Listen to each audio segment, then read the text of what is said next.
യഹ് ധർത്തി ഹെ ഉസ് കിസാൻ കി. ഈ ഭൂമി ആ കർഷകൻ്റേതാണ്. കേദർനാഥ് അഗർവാൾ. യഹ് ധർത്തി ഹെ ഉസ് കിസാൻ കി.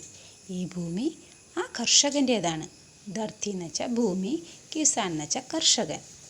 ജോ ബൈലോം കെ കന്ദേം പർ ബർസാത് ഗാം മേ. ജോ ബൈലോം കെ, ബൈലേം എന്ന് വെച്ചാൽ കാള, കന്തോം എന്ന് പറഞ്ഞാൽ തോളിൽ, ബർസാത്ത് എന്ന് വെച്ചാൽ മഴ, ഘാം എന്ന് വെച്ചാൽ വെയിൽ.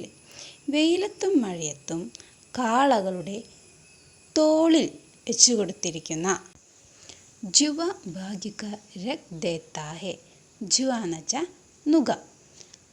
ഭാഗ്യക രഖ് ദേത്താ ഹെ, ഭാഗ്യത്തിൻ്റെ നുകം കെട്ടിവെച്ചിരിക്കുന്നു. നുകം എന്ന് വെച്ചാൽ കലപ്പ കെട്ടാനായി കാളകളുടെ മുകളിൽ വയ്ക്കുന്ന ആ വടിയെ പറയുന്ന പേരാണ്. ഗുൻ ചാട്തി ഹുയി വായുമേ. ഗുൻ എന്ന് വെച്ചാൽ രക്തം. ചാട്തി എന്ന് വെച്ചാൽ, ചാട്തി ഹുയി എന്ന് വെച്ചാൽ കട്ട പിടിപ്പിക്കുന്ന. വായു എന്ന് വെച്ചാൽ കാറ്റ്. രക്തം കട്ട പിടിപ്പിക്കുന്ന കാറ്റിൽ പൈനി മൂർച്ചയുള്ള, കുസി കലപ്പ, ഗേത്ത് വയൽ, ഭീത്തർ ഉള്ളിൽ. പൈനി കുസി ഗേത്ത് കെ ഭീത്തർ. കലപ്പയുടെ മൂർച്ചയുള്ള ഭാഗം വയലിൻ്റെ ഉള്ളിലേക്ക്.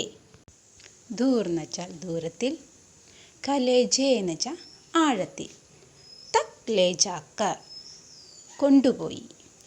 ദൂർ കലേജെ തക് ലേ ജാക്കർ, നല്ല ആഴത്തിൽ കൊണ്ടുപോയി. ജോത് ടാൽത്താ ഹെ, ഉഴുതുമറിക്കുക. മിട്ടിക്കോ, മണ്ണിനെ, മണ്ണിനെ ഉഴുതുമറിച്ച് കലപ്പയുടെ മൂർച്ചയുള്ള ഭാഗം വയലിൻ്റെ ഉള്ളിലേക്ക് കടത്തി നല്ല ആഴത്തിൽ മണ്ണിനെ ഉഴുതുമറിക്കുന്നു. പാംസ് എന്ന് വെച്ചാൽ വളം. പാംസ് ടാൽക്കർ എന്ന് വെച്ചാൽ വളം ചേർത്ത്. ഓർ ബീജ് ഫിർ ബോത് ദേത്താ ഹെ. ബീജ് എന്ന് വെച്ചാൽ ബീജം, ബീജങ്ങൾ, വിത്തുകൾ ഇട്ട്. നൈ വർഷമേ എന്ന് വെച്ചാൽ പുതിയ വർഷം. നൈ ഫസൽ എന്ന് വെച്ചാൽ പുതിയ ഫലങ്ങൾ. പുതിയ വർഷത്തിൽ പുതിയ ഫലങ്ങൾ.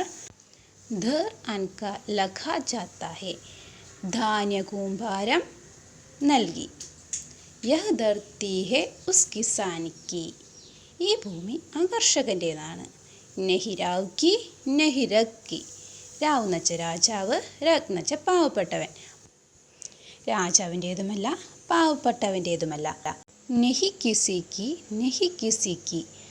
ആരുടേതുമല്ല ആരുടേതുമല്ല. ധർത്തി ഹെ കേവൽ കിസാൻ കി. ഭൂമി കേവലം കൃഷിക്കാരൻ്റേതാണ്.